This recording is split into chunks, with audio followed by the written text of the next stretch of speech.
읽었던 말씀 요한복음 5장 8절로 9절까지 말씀을 중심으로 예수님께서 세상을 주셨어요.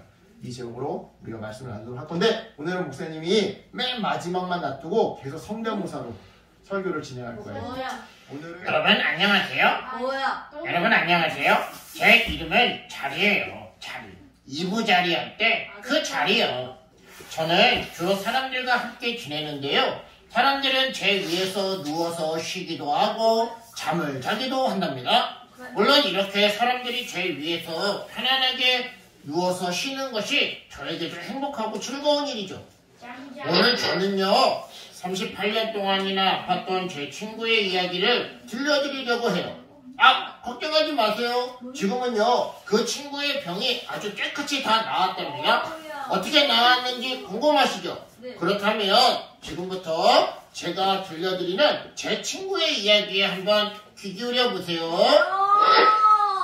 제 친구는요 하나님의 선택을 받은 이스라엘 민족, 즉 유대인이었어요. 하지만 제 기억 속 친구의 모습은요 하나님의 선택을 받았다고 해서 자랑스러워하기는커녕 다른 사람들의 손가락질을 받고 슬퍼서 외로워하던 그런 모습뿐이었죠. 왜냐고요? 그는 아주 오랫동안 아팠거든요. 이스라엘 사람들은요 아픈 사람들은 하나님께 벌을 받은 죄인이라고 생각했어요. 너 어디 아파? 너가 죄져서 하나님께 벌 받아서 아픈 거야. 이러면서 말이죠. 그래서 가족도 친구도 모두 그의 곁을 떠나버리고 말았어요. 결국 그는요 버림받은 채로 혼자서 외롭게 쓸쓸하게 비참하게 살았던 건데요. 처지가 이러하다 보니까 그 친구는 병을 고치기 위해 용하다는 의사들은 모두 찾아다니면서 모든 이 세상의 모든 치료를 다 도전해봤더랬어요. 시도해봤더랬어요. 하지만 돌아오는 말은 언제나 이 병 고칠 수가 없어. 즉 치료는 매번 실패하고 말았던 것이죠. 오히려 치료비로 돈을 너무 많이 써서 생활만 더 궁핍해졌는데요. 씻지 못하는 날이 많아졌고요. 먹지 못하는 날도 많아졌어요. 즉 아프고 배고프고 슬프고 외로운 나날이 매일매일 반복되었던 거죠. 그러던 어느 날 저와 그 친구는요 예루살렘 양문 하는 그 양이라는 이름이 붙은 그 문 옆에 있는 베데스다라는 연못에서 지내기 시작했어요. 왜냐고요? 그곳에는 전설이 하나 있는데요. 가끔 천사가 내려올 때가 있대요. 천사가 내려올 때면 우물의 물이 진동하기 시작하는데 떨리기 시작하는데 그때 가장 먼저 뛰어서 이 우물에 들어가는 사람은 병이 낫는다는 그런 전설이 하나 있었거든요. 하지만 이미 그곳에는 그 전설을 듣고 병을 고치러 찾아온 수많은 사람들이 모여 있었어요. 그래서 저와 제 친구는 이부자리인 저와 제 친구는 아픈 제 친구는 연못 근처에는 누워있지도 못한 채 연못 멀찍한 곳에 겨우 자리를 잡고 누워있을 수밖에 없었죠.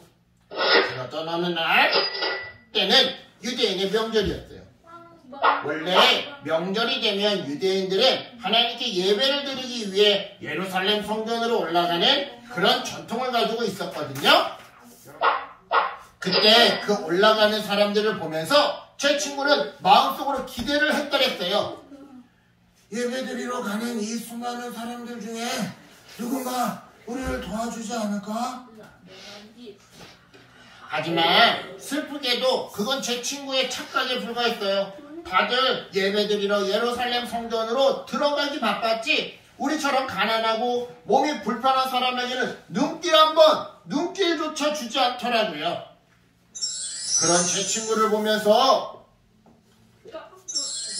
그런 제 친구를 보면서 저는 마음이 너무 아팠어요. 속상하고 아팠어요. 내가 도와줄 수 있으면 좋을 텐데 라는 생각을 하면서요. 그런데 그 순간 신기한 일이 벌어졌어요. 어떤 한 사람이 제 친구 곁으로 다가오는 것 아니겠어요? 제 친구에게 다가온 그분은요, 먼저 제 친구를 지그시 바라봐 주셨어요. 제 기억에 제 친구를 보면서 너는 분명 죄를 지었으니까 벌을 받아서 아픈 걸 거야 라고 무시하는 사람은 봤어도 이렇게 따뜻한 눈으로 제 친구를 바라봐준 사람은 한 번도 본 적이 없었거든요.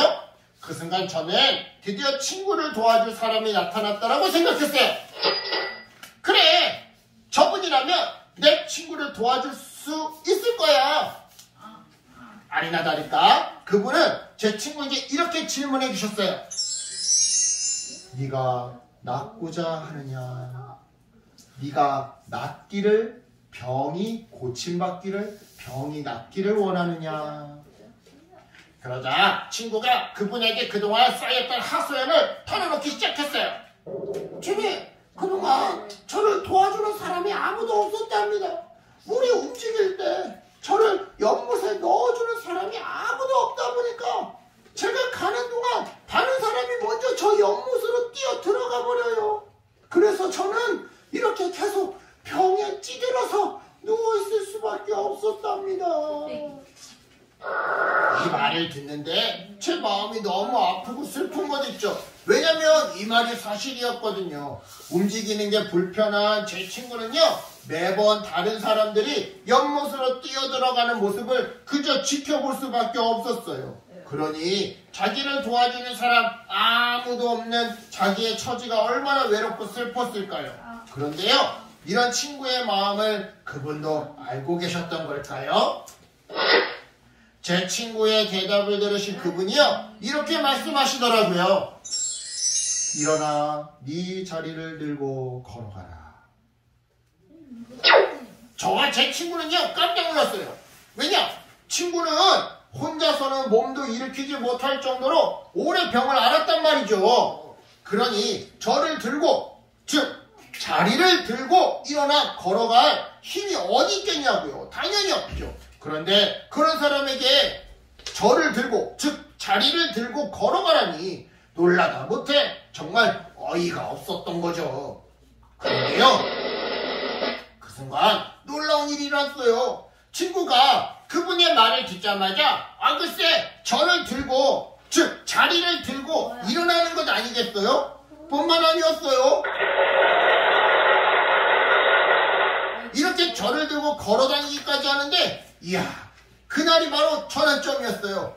그날 이후로 친구의 슬픔과 아픔은 모두 사라지고 친구는 새로운 삶을 살게 되었던 거죠. 이제 친구는요, 아픈 곳 하나도 없는 정말 건강한 중년의 남자가 되었답니다. 또한 성전에서 하나님께 예배를 드릴 수 있게 되었죠. 그전까지는요, 너가 아픈 거 보니까 죄를 지은 게 틀림이 없어. 그러니까 넌 죄인이야. 함부로 성전에 들어올 수 없다고. 함부로 예배할 수도 없다고 라며 놀림과 조롱을 당했거든요. 그런데 이제 병이 나았으니 마음대로 성전에 들어갈 수 있게 된 것이죠. 그 사건이 있은 지 며칠 뒤에 우리는 우리에게 새로운 삶을 주신 그분을요, 예루살렘 성전에서 다시 만나게 되었어요. 그래서 전에 너무 경황이 없어 물어보지 못했던 성함을 그때서야 물어봤죠. 그렇게 해서 알게 된 그분의 이름은요, 바로 예수였어요. 여러분, 예수라는 이름의 뜻을 아세요? 예수라는 이름의 뜻은요, 바로 구원자라는 뜻이에요. 즉, 구원자라는 그 이름의 뜻처럼 예수님은 제 친구와 저를 슬픔과 아픔에서, 외로움에서 구원해 주셨던 것이죠. 다른 말로 참 생명을 주셨던 건데요, 그것도 말씀만으로요. 말씀만으로 우리의 슬픔과 아픔을 해결해 주시고 병을 나음받게 해주셨던 거예요. 그러니 제가 기쁘지 않을 수가 있겠어요? 제가 예수님을 찬양 안 할 수가 있겠냐고요. 저는 앞으로 평생 예수님만 찬양하며 살 거예요. 말씀만으로 우리를 고쳐주신 예수님, 감사합니다. 사랑합니다. 자, 여러분, 38년 된 병자의 친구 자리의 이야기였어요. 지금까지. 예수님은요, 여러분 이 땅에 오셔서 많은 사람들을 만나서 많은 질병들을 고쳐주시고 또한 사람들에게 하나님 나라가 어떤 곳인지 알려주셨다고 했어요. 오늘 이야기에서도 마찬가지였어요. 예수님은요 베데스다 연못에 있던 한 병자의 병을 고쳐주시면서 하나님 나라는 슬픔도 없고 아픔도 없고 질병도 없는 곳이라는 사실을 우리에게 알려주셨어요. 나아가 오늘 우리를 향해서도 슬픔과 아픔이 없는 그 하나님 나라를 함께 누리며 살아가자고 초대하고 계시죠. 목사님 질문이 있어요. 교회 다니는 사람도 아픈데 그러면 그 사람은 하나님 나라를 누리지 못하는 건가요? 그런 의미는 아니에요. 그런 의미는 아니고요. 예수님이 여러분을 하나님 나라로 초대한다. 하나님 나라는 슬픔도 없고 아픔도 없고 질병도 없는 곳인데 하나님이 여러분을 하나님 나라로 초대하신다는 의미는 뭐냐면 여러분을 통해서 아픈 사람을 치유하기를 원하시고 여러분을 통해서 가난한 사람을 돕기를 원하시고 여러분을 통해서 외로운 사람을 위로해 주시기를 원한다는 거예요. 즉 더 쉽게 얘기하자면 하나님은요 여러분에게 어떤 삶을 원하냐면 여러분이 공부 열심히 하고 친구들과 아주 착하게 교우관계 잘 맺고 그래서 훌륭한 이 사회에 이 세상의 어른이 돼서 누구는 의사가 돼서 아픈 사람을 고쳐주고 누구는 상담가가 되어서 마음이 상처받은 사람을 위로해주고 누구는 사회복지사가 돼서 가난한 사람을 도와주고 누구는 정치가가 되어서 잘못된 법을 약자를 보호해주는 법으로 다시 만들어주는 그런 삶을 살기 원하신다는 거예요. 그게 바로 하나님이 여러분을 하나님 나라로 초대한다라는 말의 하나의 의미인 거예요. 여러분 38년 된 병자에게 예수님이 다가오셨던 것처럼 여기가 지금 베데스다 연못이에요. 이 38년 된 병자고 여기 자리가 깔려있고 여기가 예수님이네요. 이 병자에게 예수님이 찾아오셨던 것처럼 예수님은요 오늘을 살아가는 우리에게도 동일하게 다가오세요. 그리고 우리의 슬픔과 아픔을 해결해 주시죠. 따라서 우리가 해야 할 일은요 먼저 다가와 주시는 그 예수님께 기도로 우리의 슬프고 속상한 일을 이야기하는 거예요. 우리가 이렇게 하나님께 예수님께 기도하잖아요. 그러면 예수님이 우리의 기도를 듣고 우리의 문제를 해결해 주세요.